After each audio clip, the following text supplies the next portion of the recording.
Hello and welcome everybody to the Finding Your Voice platform, where we aim to get everybody from all over the world connected in such a beautiful way with beautiful stories from so many incredibly beautiful people.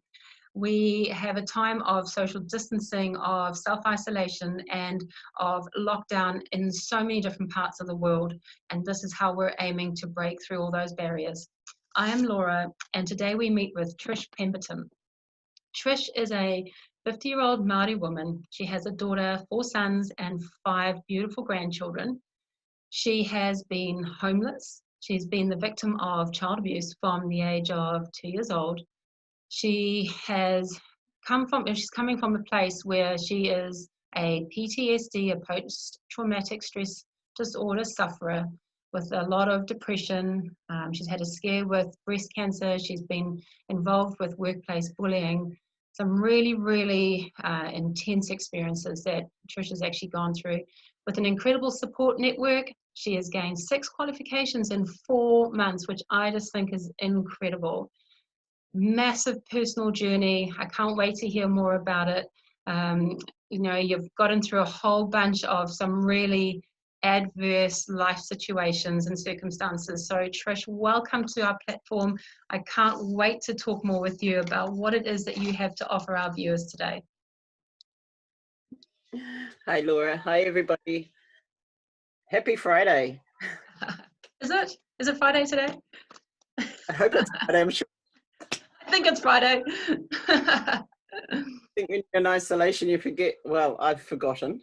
Yeah. What day it is, and yeah, it just feels like a continuous long weekend. It is. Yeah. So Trish, you've got a lot of background, a lot of stuff that you're bringing into this conversation today. A lot of this is potentially, you've mentioned PTSD. There's going to be some people who are going to be feeling like they may have some symptoms of PTSD by the time that our lockdown is finished, or by the time that this entire COVID-19 has moved on from our lives.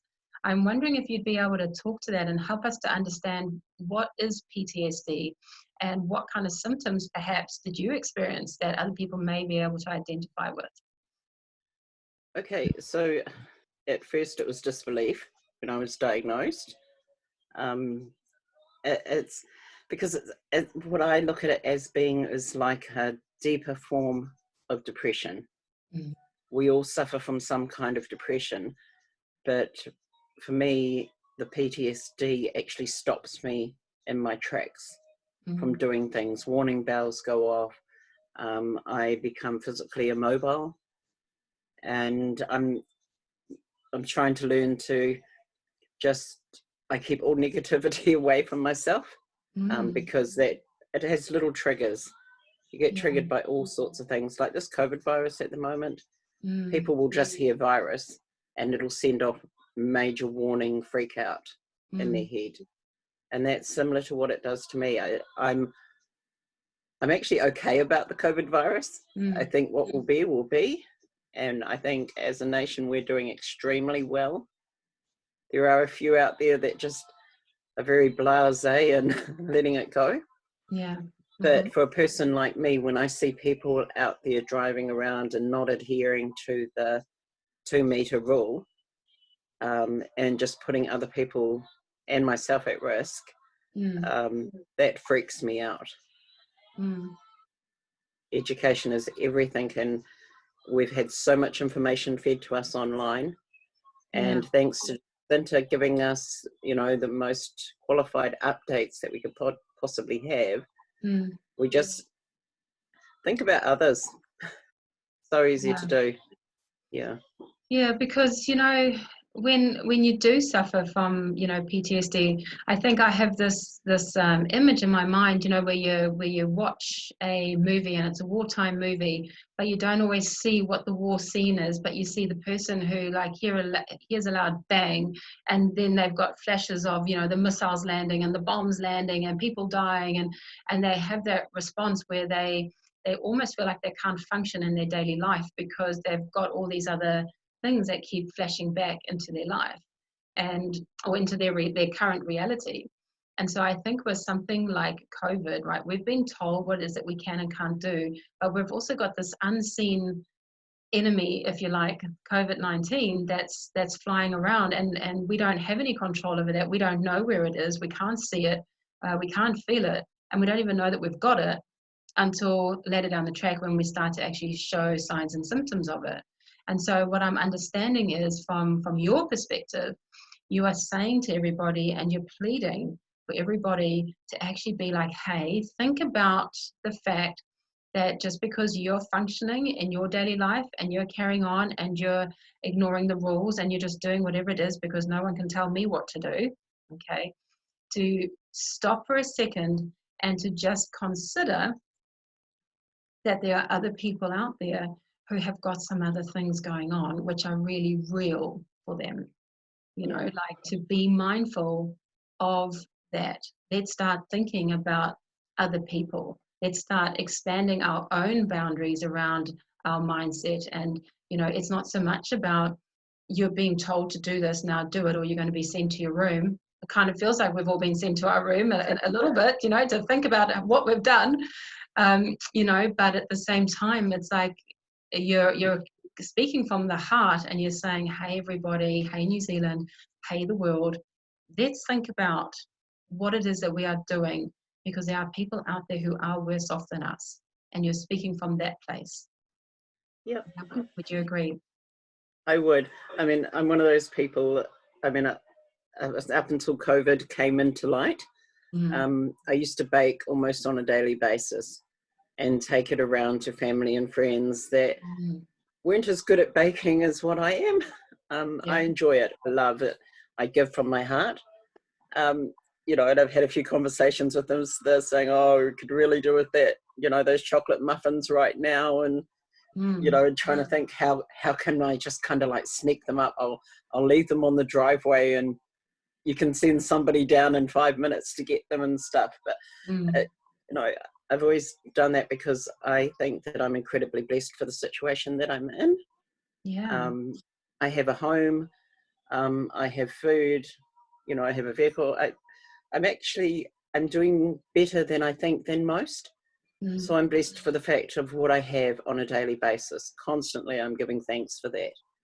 But I do know that, and am very aware that there are other people that are less fortunate than myself. They can't just go out and just purchase food. We've had a discussion this morning about the cost of having groceries delivered. Yeah. A lot of beneficiaries like myself, we can't afford to offset that cost. It was really good that a couple of neighbours in Masterton have actually joined together so that they could only have to pay $6 for their delivery rather than paying $50. So they joined together because they're in the high risk area of what's deemed as being high risk plus 70 or various illnesses.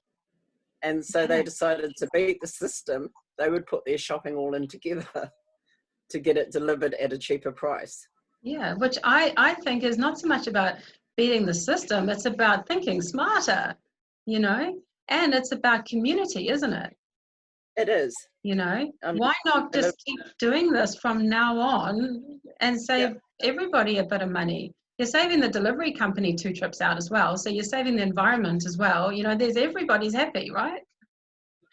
And one of the things that was said this morning was that Papatuanuku, Mother Earth, is probably jumping up in exaltation at the moment at the fact that she might actually have a chance to heal. Yes. That's a huge thing. You know, and healing is something that takes time. You know, we get a little cut on our body and we put a plaster on it and we check it in 5 minutes and it's still not healed, and we check it in 10 minutes and it's still not, we check it the next day and it's kind of looking like it is, you know, and then eventually it's healed up to the point where we may not even have a scar, because that's how magnificent our body is. It's exactly the same, like when you say Papatuanuku, I love that, because it's, if we can give Mother Earth enough time to heal. Wow. You know, I mean, imagine, I mean, I'm listening to, I've got rain outside. I haven't had rain in Auckland for what feels like a very long time. you know. And my daughter looked outside of the window. Oh, no, sorry, we went for a walk yesterday, and she was like, Mum, we need some rain. And my first thing was, oh, no, we don't, because we get so much. But it was so true. Everything is brown around us, okay, which is just how the grass goes. It doesn't mean it's dead. I understand that. But to actually get some good quality rain that's going to just feed back into the earth, that's going to help the earth to regenerate, it's going to help our plants to thrive, it's going to, you know, feed the birds, it's going to help the bees, you know, it's going to do all these amazing things because we are getting out of the way. You know, Yeah. we've all been sent to our room. Don't think about what you've done, you know. Car keys in the fishbowl, you know, that's it. We're actually doing, whether we realize it or not, out of this isolation, we're actually doing a really great thing. Yeah. And I love that, because that means that this has got a purpose. You know, there is a reason why this is happening. And from all accounts, for the most part, if we were just to talk about the earth, we're doing a really good thing for our earth that we need to survive so that we can keep living. Yeah. You know, and that's empowering, and that's powerful. And it makes us feel like we've all got an incredible role to play in this. You know, like, you know, how you were saying that if everybody could just do their bit, you know, it's for those people who are experiencing anxiety, for those people who are experiencing depression and PTSD, and for the elderly, and for those who are high at risk, but it's also for the earth.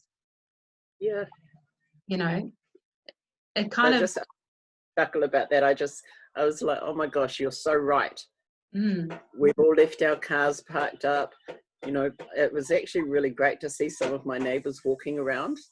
Yeah. I don't see them unless they're driving past and waving. So it was actually really good that they're actually walking, and it's like, wow. Yeah. Oh, You know, not getting up. yeah, With the and mission. sorry, yeah. Right. And with us, we're, you know, we are walking because we're like, oh, we're allowed to walk. Okay, we're going to go and do that. We're not allowed to go anywhere else, but we can walk in our immediate area, and that's fine. We'll keep our 2 meters. We'll cross the road when someone else is coming. Who's got right of way? I was on the road first. You need to move. You know, but for the first time yesterday, when we were outside walking, I had somebody look up, actually make eye contact with me, and we were both like, hey, because we're both like, we're out. It's so amazing, isn't it? We're out in the sun and we're walking, and I love it. You know, obviously there was a few people who were just like, don't look at me because I'm going to get COVID from you, because, you know, don't look at me. Yeah. But, you know, it was just so nice to actually, because you feel like this sense of bond and camaraderie with somebody else who's in exactly the same boat. I've never seen her before, but we were like, hey, and then carried on walking. You know, I had a bit of a laugh to myself. But I wonder if we can we just touch on the fact you mentioned earlier as well, Trish, that you were homeless. Yeah. Now, that would have been an incredibly, you know, I cannot even begin to understand what being homeless must feel like. There, you know, You just feel safe. I'm unlike a lot of people in Napier at the moment, and I really hope and pray that they've got somewhere to be. Because these are not just, you know, I mean, I think people think homeless as old woman, or, you know, pushing a trolley cart, or old men, you know, walking around in the same clothes for 100 years. It's not that. We in Napier ourselves, we actually have families. You know, this is mothers and fathers, because for whatever reason, and it's not our place to judge, they have to bring their children up under the bushes or in hiding places around town. You know, that kind of thing frustrates me, because I think, who the heck are we as New Zealanders, first and foremost, let alone being Māori, allowing this to happen? Yeah. How did we get to this point where we didn't open our doors and say, hey, look, I've got a couple of spare rooms here. I mean, I've done it myself. I lived in Wellington for over 20 years. And towards the end of it, you know, living in a 3 or 4 bedroom house on my own, you know, I'm guilty of it too. I could have opened my doors but I wasn't educated at that point. I think I chose not to know. Right. Mm-hmm. And we all walk around with rose-colored glasses on, thinking, oh, it's somebody else's problem, they'll sort it. Yeah. But it's very real. These people and children are living out there. Mm. And, people, we have a housing crisis as it is. Mm. But at the moment, if you're able to offer just that extra, even if it's only a room and you can fit 2 adults or something, or 2 people in it, if you realize what that was doing for somebody in the long run, Yeah. and it comes with its challenges being homeless. I mean, I had an ex-partner say, well, if you weren't so proud and actually just moved out of your car and, you could come and stay here. For me, it was my pride, but it was also because I knew I wasn't earning as much money. So what the expectation was to pay for board and things like that. Board, food, let alone just even being able to put petrol in my car to go to work or to go to essential things like counsellors and doctors. Those things are very real. Sorry if I'm probably coming off a little bit too passionate about that, but I've seen these young children living under bushes and they're too scared to come out. Yeah. Because the state will take them off their parents. Yeah. And it's just, I think, we all have something in us. We can all, if we all just give a little, it doesn't have to be financial, but even just opening up and giving a bed, or like Lisa said last time, letting her friends know it's okay if you want to just come over and have a meal. Yeah. Yeah. It's as simple as that. And that goes beyond COVID-19, doesn't it? I mean, we're talking about an entire mindset shift, right? Yeah. So, we're all in our houses now. You and myself, we've got a roof over our head. We've got a certain level of warmth and comfort. We've potentially got a bed and we've got some food, right? We've got power. We've got internet connection. We've got a lot of things, but I'm thinking about it's raining outside now. If we have we do have homeless people in Auckland. They'll be all over the place. They might be sitting under a tarp in the cold weather with the rain coming down around them, shivering, going, I am at risk of contracting COVID because my immunity is compromised. I haven't eaten well in however long. I'm cold. I'm stressed out. My children are here. I'm feeling like a failure maybe because I haven't provided for them. Is this the life that I wanted for my kids? We've got actually a whole set of people that are almost like the unspoken about. These are the ones that aren't necessarily recorded, because it's almost like we don't have a solution for them right now. But what you're saying is that what I'm taking from it is that if you've got friends or you've got family, I understand that we're in a process of lockdown now. Now, at the moment, we may not be able to do anything about it. But what about if we can actually do something about this when this finishes? What if we can actually go, you know what, that was one hell of a ride, and I've been shaken up and spat out the other side of this ride that I never want to go on again. What can I do differently? And perhaps what I'm hearing from you is you're calling out to people to say, take people on board. If they don't have money, don't be charging them through the earth for rent and board. Support them. Say, I'm bringing you in, and these are the requirements. You're going to need to get out of bed. You're going to need to shower. You're going to need to keep clean. You're going to need to be an active member of this household, because that's what anybody in my family needs to be, for example. And this is what I'd like to see you doing. I want to see you going out there trying to upskill yourself. You said that you did 6 qualifications in 4 months. If we can do this, then anybody can do this with the right support. And perhaps that's what we need to be looking at if we were to change anything of ourselves during this time. If we were to grow, or if we were to mature in any sense of the word, what is it that we can do to help those people who we know to get out of the situation that they're in? You know, it's Well, not so much it's about worth, us anymore.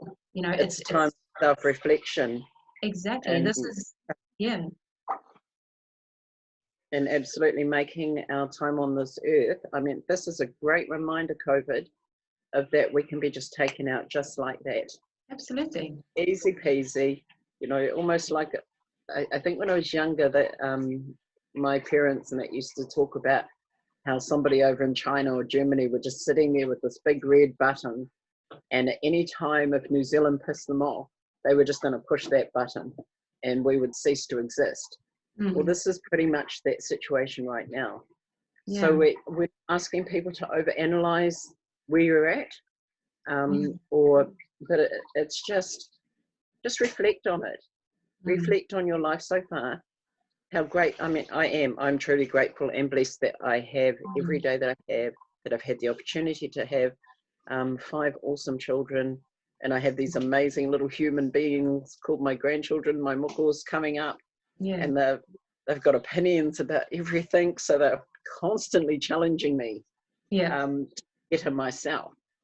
But I think as an individual, I think if we just think about these things and just, okay, so there's someone out there, and we probably passed that homeless person, you know, 20 times a day, or, you know, going to work every morning, and we've just sort of gone, oh, you know, get a job, get a life.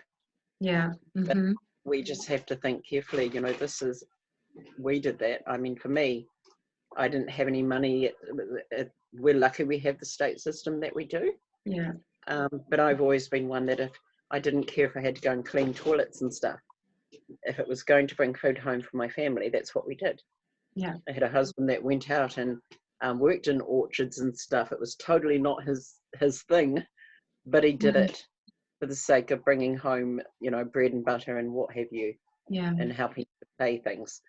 And you know, we think about that when we're raising our children, but now that as I'm reminded constantly when I hear people calling me Klaya or Hoya, and then from what I've learned, I should be really quite, you know, happy with the fact that they're calling me those names, because they're names of respect, even though I associate that with being old.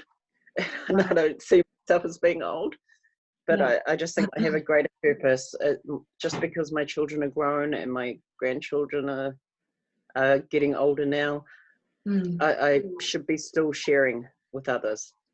I whatever I can do, and you know, I'm famous on Facebook for my baking and doing gluten-free and dairy-free options, because that's what I am, is gluten-free and dairy-free. Now tell me, I'm just going to pause you there. I've just found out something more about you that I didn't know in our conversations. What's the Facebook page? How do we, you know, do you deliver once all this is finished? How, you know, how do we get people to know about your baking? Okay, so it's just Nanny Shah, essentially. So spell that NANNYSHA? Yes. And Nanny Shah? A bit with the COVID virus and that, I've had to, and the unavailability of baking goods. You go into the store and it's like, oh my goodness, I can't even get almond flour or rice flour or anything like that.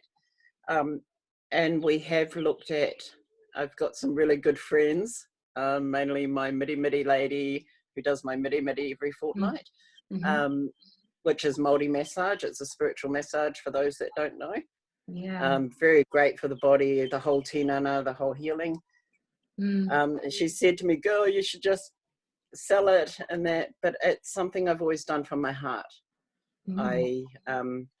She's been trying to push, because I've done a few keto recipes as well. I love doing the sweet items. I don't necessarily eat them myself, but I love doing sweet treats and muffins and just looking at alternatives. And I have a very important question for you. Do you deliver to Auckland? Not sure if you have boycott in Auckland, but apparently we had almost 300 replies on the first post when we were just putting feelers out there of, you know, who would be interested in these particular products. Yes.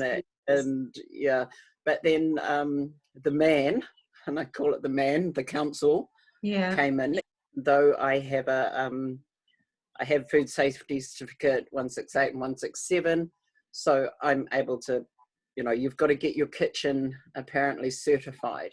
Yeah. There's all these little hoops that you've got to jump through, and how far away is that?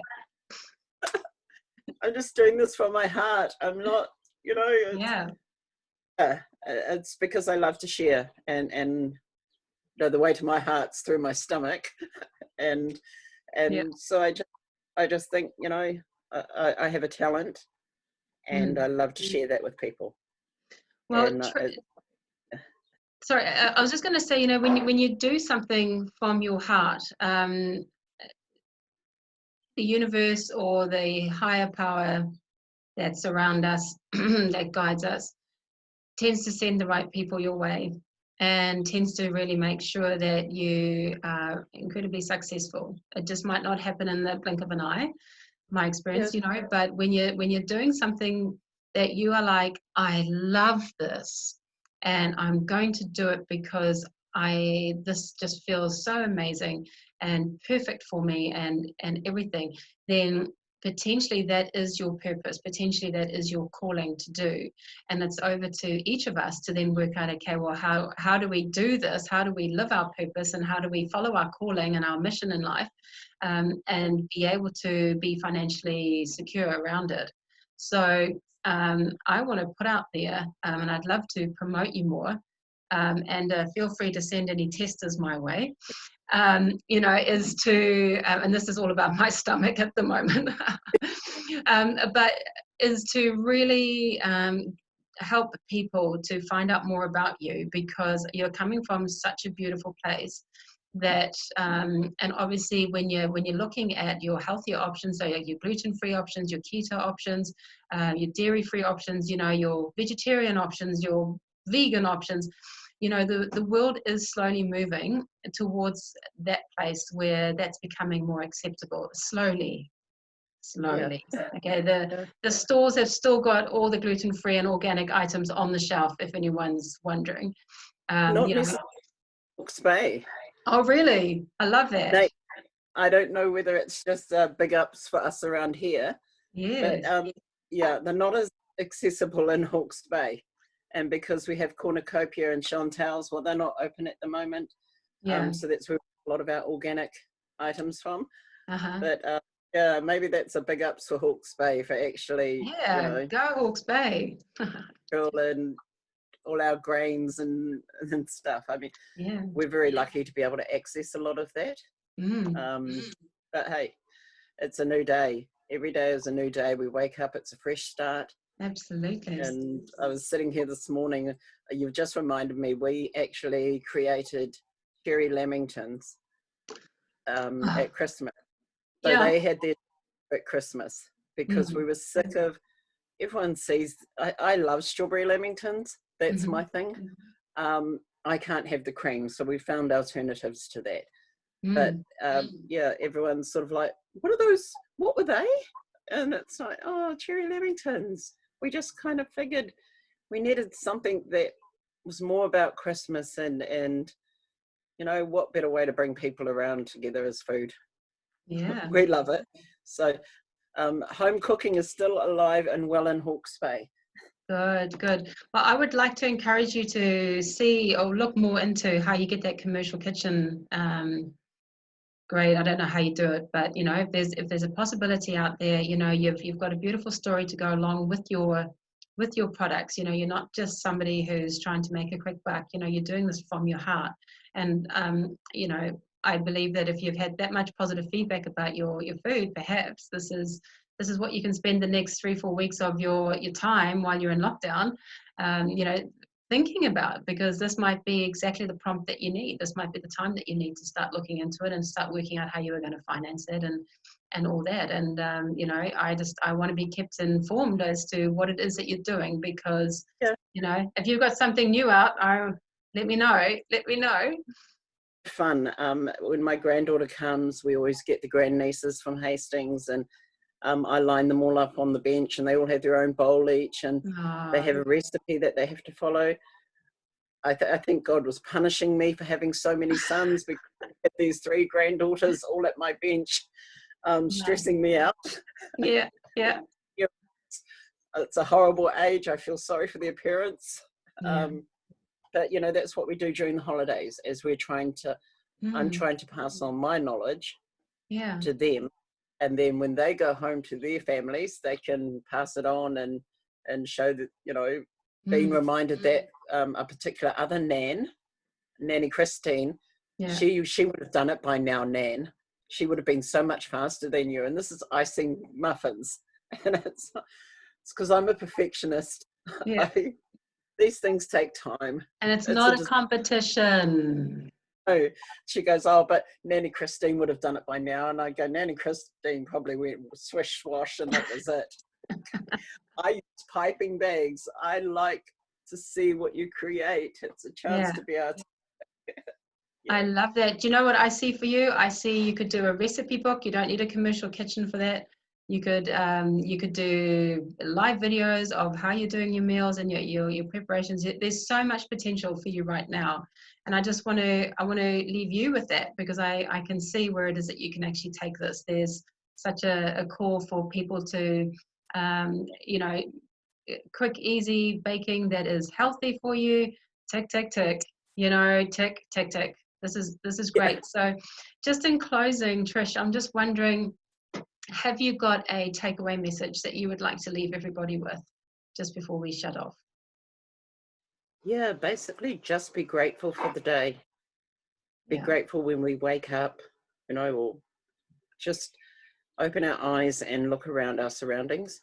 Just be grateful and blessed that we've got the best that we could possibly have at this point in time. Yeah. If you're sick, you know, stay home. Yeah. Protect yourself. Loneliness is probably the biggest killer. I mean, I'm very lucky I have internet, so I'm video calling everybody. Try and reach out. And, you know, this is probably a bit of a dig to my children, because I sent them all a text message the other day saying that they all needed to make contact with me to ask me if I was okay, because I'm losing it here, because none of my children care enough to just flick a text. Yeah. Did any of them reply? 2 of them did. One applied immediately. That's your favorite one? Yeah. At the moment, yeah. and because one of the things is I don't believe in group messages. If I want to message somebody, it's so much more personal if you actually take the time, put only them in that list of that you're sending a text message, whether it's on Messenger or what have you. Make a personal point of actually addressing that person. Like I would say to you, hi Laura, how's your day going? Just thinking about you. It's just a few key words. Just, you know, reach out, say hi. You know, if people haven't got credit on their phone, if you have the ability to give them credit, do it. Just so they can text message or what have you. I mean, I live in a 3-story apartment building. So we're constantly looking at our sliding door and saying, you know, yelling out to different neighbors, making sure that they're okay. Yeah, I love that. And if you were to do a video call with somebody, actually stop and sit like how we are and give them your full concentration, as opposed to running around and doing everything while you're talking, because that's not as good quality, right? Making breakfast for the kids, and I'm walking around trying to put the washing in and trying to untangle pants and stuff, and and then she's yelling at somebody, but she hasn't made homemade bread in years. But she actually found the bread maker, and she actually found an easy recipe online, and she was like, it only used 3 1/4 cups of flour, but look at what I made. And it was awesome that, you know, this woman doesn't essentially bake or anything, but she did it. I was so proud of her. It was just like, woohoo, we've got it. You know, and So, that's what you bring to people. So, you know, well done you. Thank you. Yeah. Awesome talk. Yeah, you know, and so lovely to meet you and to hear about, you know, where you come from, and where it is that you're going to, because you don't judge yourself by what it is that you've done, but you judge yourself by where you're going. And I think that you've opened up that doorway. COVID-19 is bringing this out. You know, you're stepping through that doorway now, and I can't wait to see what comes out of this for you. Like, I am so excited. So thank you so much for giving me Thank you. some of your time today, and I wish you all the very best.